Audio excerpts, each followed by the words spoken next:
সম্মানিত শ্রোতা মণ্ডলী, আসসালামু আলাইকুম রহমতুল্লাহি ওয়া বারাকাতুহু।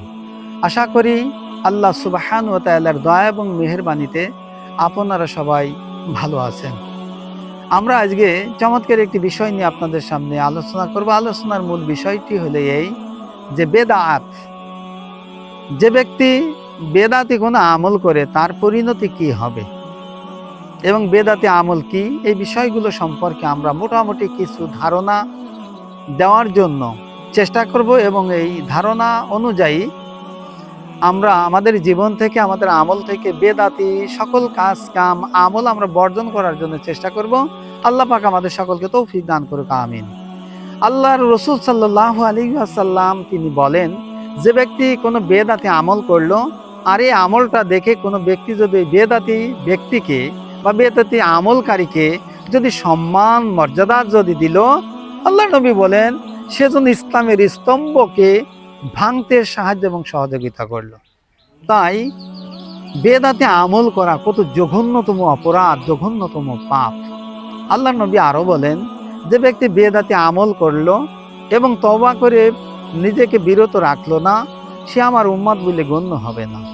আল্লাহ নবী আরো বলেন, যে ব্যক্তি বেদাতি কোনো আমল করে মৃত্যুবরণ করবে, কিয়ামতের সেই কঠিন মুসিবতের দিনে আমি যখন হাউজে কাউসারের অধীনস্থ থাকব, তখন এরা যখন আসবে আমার কাছে সুপারিশপ্রাপ্ত হওয়ার জন্য, তখন আমি আল্লাহর নবী তাদেরকে এই বলে ধিক্কার জানিয়ে তাড়িয়ে দেব, সুকান সুকান লেমান গায়রাহুম মিন বাদিহি, সরে যাও, সরে যাও, দূর হয়ে যাও আমার চোখের সামনে থেকে, তোমরা আমার উম্মত নয়।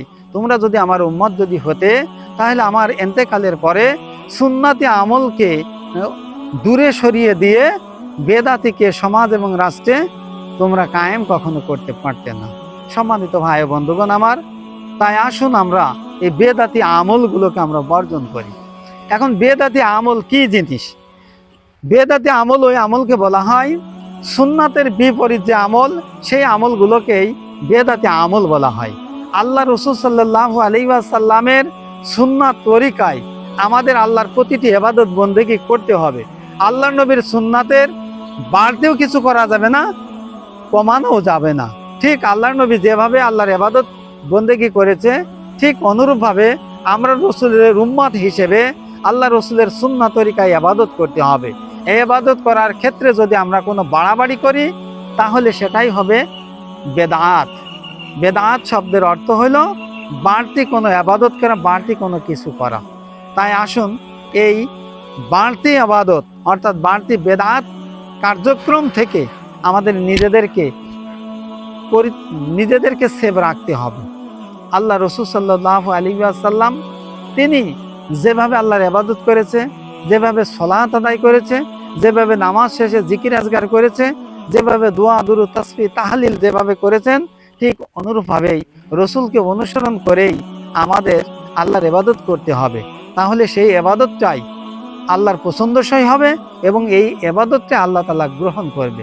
আর যদি আমরা রসুলকে মাইনাস করে, রসুলের সুন্নাত তরিকা বাদ দিয়ে আমরা যদি কোনো বাড়তি কোনো নিয়মে অন্য কোনো তরিকায় যদি আল্লাহর ইবাদত যদি করি, সেটাই হবে বেদাতি ইবাদত।